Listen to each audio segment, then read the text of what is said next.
Hi friends, welcome to my channel. AP వాతావరణ శాఖ నుంచి వెదర్ రిపోర్ట్ అయితే రావడం జరిగింది. ముఖ్యంగా ఆంధ్రప్రదేశ్ రాష్ట్రంలో ఇవాళ రేపు ఏ జిల్లాల్లో వర్షాలు కురవనున్నాయనేది తెలుసుకుందాం. అంతేకాకుండా బంగాళాఖాతంలో అల్పపీడనం ఏర్పడే అవకాశం ఉన్నట్లు వాతావరణ శాఖ అయితే అంచనా అయితే వేస్తోంది. సో దానికి సంబంధించిన వివరాలు కూడా అయితే తెలుసుకుందాము. వీడియోని అయితే చివరి వరకు చూడండి. వీడియోలోని ఇన్ఫర్మేషన్ నచ్చినట్లయితే ఛానల్ని సబ్స్క్రైబ్ చేసుకోండి. వీడియో యూస్ఫుల్ అనిపిస్తే మీ ఫ్రెండ్స్ అండ్ ఫ్యామిలీ మెంబర్స్కి మన వీడియోస్ని అయితే షేర్ చేసి నాకు సపోర్ట్ చేయండి. అలాగే చాలామంది వీడియోస్ చూస్తున్నారు కానీ లైక్ చేయట్లేదు. మీరు ఎన్ని లైక్స్ చేస్తే నాకు అంత సపోర్టివ్ ఉంటుంది. వీడియో కూడా ఎక్కువ మందికి రీచ్ అవ్వడం జరుగుతుంది. తద్వారా వీడియోలోని ఇన్ఫర్మేషన్ ఎక్కువ మందికి తెలిసే అవకాశం అయితే ఉంటుంది. ఇక లేట్ చేయకుండా టాపిక్లోకి వెళ్ళిపోదాము. ఏపీకి వాతావరణ శాఖ వర్ష సూచన అయితే జారీ చేసింది. ముఖ్యంగా ఏపీలో ఋతుపవన ద్రోణి ఉపరితల ఆవర్తనం ప్రభావంతో ఇవాళ రేపు వర్షాలు కురిసే అవకాశం ఉన్నట్లు ఏపీ విపత్తుల నిర్వహణ సంస్థ అయితే తెలిపింది.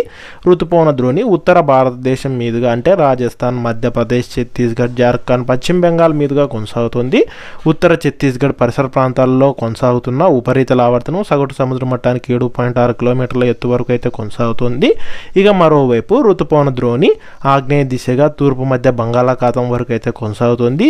ఇక అంతేకాకుండా మరోవైపు ఆగస్టు మొదటి వారంలో బంగాళాఖాతంలో మరో అల్పపీడనం ఏర్పడే అవకాశం ఉందని విశాఖ వాతావరణ శాఖ హెచ్చరికలు అయితే జారీ చేసింది. అంతేకాకుండా ఆంధ్రప్రదేశ్ మరియు యానాముల్లో దిగువ ట్రోపో ఆవరణంలో నైరుతి మరియు పశ్చిమ దిశగా గాలులు అయితే వీస్తున్నాయి. ఇక వీటి ఫలితంగానే ఏపీలో ఇవాళ రేపు వర్షాలు అయితే కురనున్నాయి.